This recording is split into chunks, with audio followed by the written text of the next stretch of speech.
Good afternoon, East Texas. I'm Howard Thompson, and this is your Midday News Update.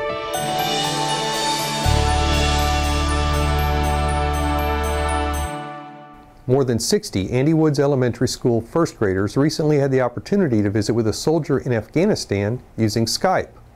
Tech Sergeant Chuck Smith of the United States Air Force is serving a 6-month tour of duty as an operations management specialist, according to a Tyler ISD news release.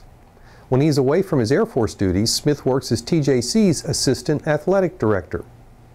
Students gathered around the projector screen and asked Smith questions about being in the Air Force. Governor Rick Perry concedes that he can't get the nation's 49 other governors to admit that they'd want to be Texans. But he says many would love to create as many jobs as Texas does, including New York Governor Andrew Cuomo. Addressing an annual policy orientation in Austin this morning, Perry referenced Cuomo's support for gun control and said his New York counterpart probably wouldn't want to move to Texas. Perry added, though, that in a candid moment, Cuomo likely envies Texas' growing economy. He also said that some on the East Coast believe people in the West are different than them. And they're right. And that's okay. A North Texas sheriff faked being a hitman to negotiate with a jail inmate, who is now charged with trying to have his estranged wife and her male friend killed. The Johnson County Sheriff's Office says nobody was hurt, and 52-year-old Tab Johnson was being held Thursday on 2 counts of solicitation of capital murder. Johnson originally was arrested on charges of violating a protective order and stalking his spouse, who filed for divorce last year. Johnson allegedly asked other inmates about carrying out some killings. Sheriff Bob Alford then portrayed a hitman in conversations and relayed instructions from Johnson.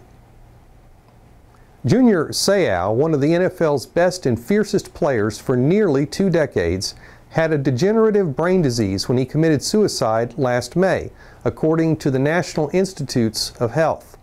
Results of an NIH study say Seau's brain revealed abnormalities consistent with chronic traumatic encephalopathy, or CTE. It said the findings on Seau were similar to autopsies of people with exposure to repetitive head injuries.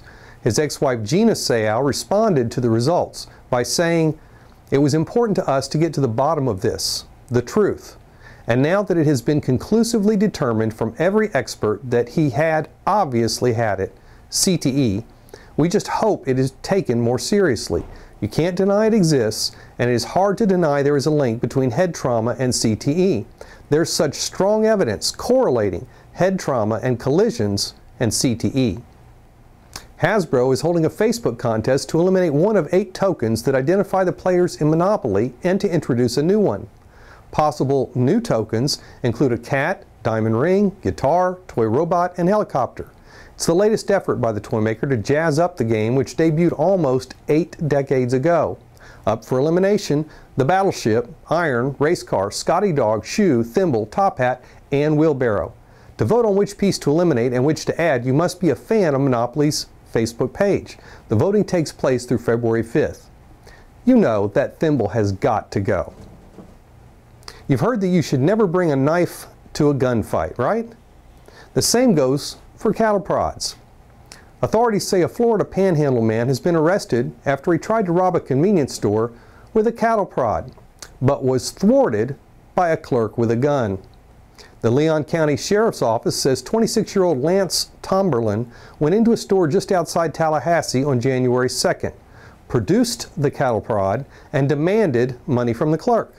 Officials say he shocked the clerk several times before the clerk finally pulled a handgun. Authorities say Tomberlin then ran away. He was arrested Tuesday and charged with armed robbery and aggravated battery. That's all for now.